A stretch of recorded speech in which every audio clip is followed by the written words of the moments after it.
Assalamualaikum warahmatullahi wabarakatuh. Perkenalkan, nama saya Talenta Rada Iswananda dengan NIM 1521113130711 dari Fakultas Vokasi Program Studi D3 Perpustakaan. Di sini saya akan menjelaskan tentang PKM artikel ilmiah yang berjudul Penegakan Hukum yang Berkeadilan dalam Perspektif Filsafat Hermeneutika Hukum, sebuah solusi menghadapi problematika penegakan hukum di Indonesia. Esensi pada penegakan aturan merupakan keadilan. Keadilan itu sendiri memiliki berbagai macam makna tergantung berdasarkan perspektifnya. Di negara manapun sering muncul berbagai masalah terkait penegakan keadilan pada ranah aturan. Konsep keadilan yang telah mapan pada suatu negara belum tentu baik bila diterapkan buat negara lain. Meskipun demikian, dimungkinkan adanya saling imbas menghipnotis atau bersifat integrasi antara pemikiran satu menggunakan yang lainnya tentang makna keadilan, terutama yang memiliki sifat universal. Pada tataran filosofis, tentu masing-masing negara memiliki akar pemikiran tersendiri tergantung berdasarkan kebiasaan dasar negara dan kehidupan sosial budaya bangsanya. Untuk mengurai lebih lanjut tentang makna keadilan berdasarkan sudut pandang filsafat, wahana yang sempurna dipakai merupakan hermeneutik. Penelusuran keadilan pada perspektif hermeneutik pada rangka penegakan aturan seyogyanya dibingkai pula menggunakan perspektif ilmu aturan supaya diperoleh titik temu dan lebih gampang pada pengimplementasiannya. Negara Indonesia waktu ini sedang dilanda berbagai kasus hukum, ekonomi, sosial, politik, dan sebagainya.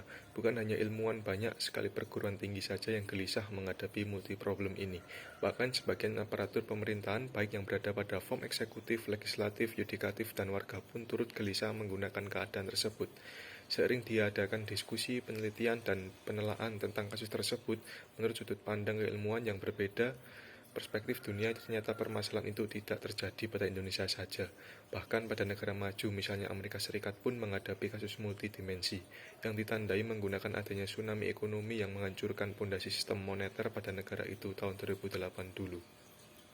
Fenomena ini terdapat kecenderungan menggunakan apa yang dinyatakan oleh Fritjof Capra yang pada awal dua dasawarsa terakhir abad ke-20 akan terdapat krisis dunia yang serius, yaitu suatu krisis kompleks multidimensional yang segi-seginya menyentuh setiap aspek kehidupan.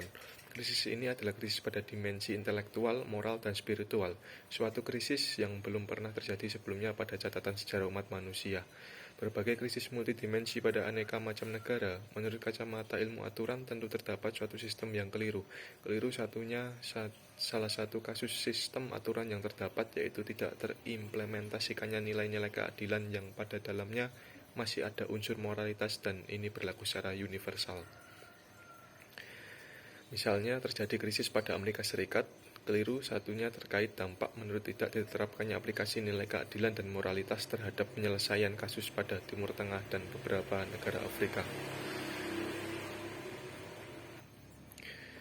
Begitupun permasalahan aturan yang terjadi pada Indonesia telah mencapai titik nadir. Hal ini ditandai menggunakan telah tidak percayanya masyarakat terhadap realisasi aturan positif pada Indonesia, terutama pada penegakan aturan positif itu sendiri. Khusus buat Indonesia, penegakan aturan positif bisa berwibawa di hadapan masyarakat dan kalangan internasional.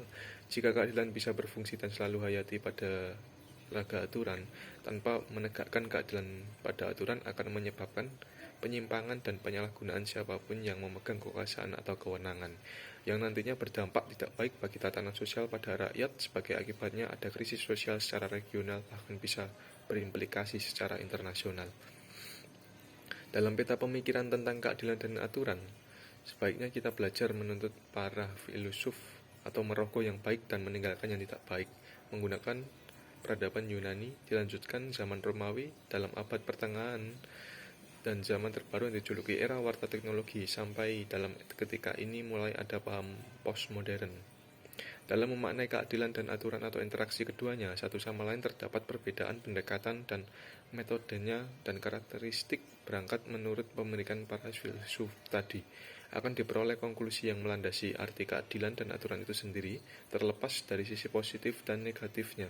Hasil pemikiran tentang keadilan dan aturan menurut masing-masing filsuf pada penggunaannya sanggup terdapat yang sinkron diterapkan pada negara atau tidak sinkron pada lain negara karena tergantung menggunakan tingkatan atau tatanan sosial, budaya dan kelangsungan hayati suatu rakyat yang memiliki nilai kearifan regional atau lokal yang tidak sinkron satu menggunakan lainnya. Oleh karenanya, waktu akan mengadopsi output pemikiran global barat dadi wajib disaring apakah akan terjadi pertentangan atau tidak menggunakan filosofi dasar negara juga aturan orisinil bangsa kita.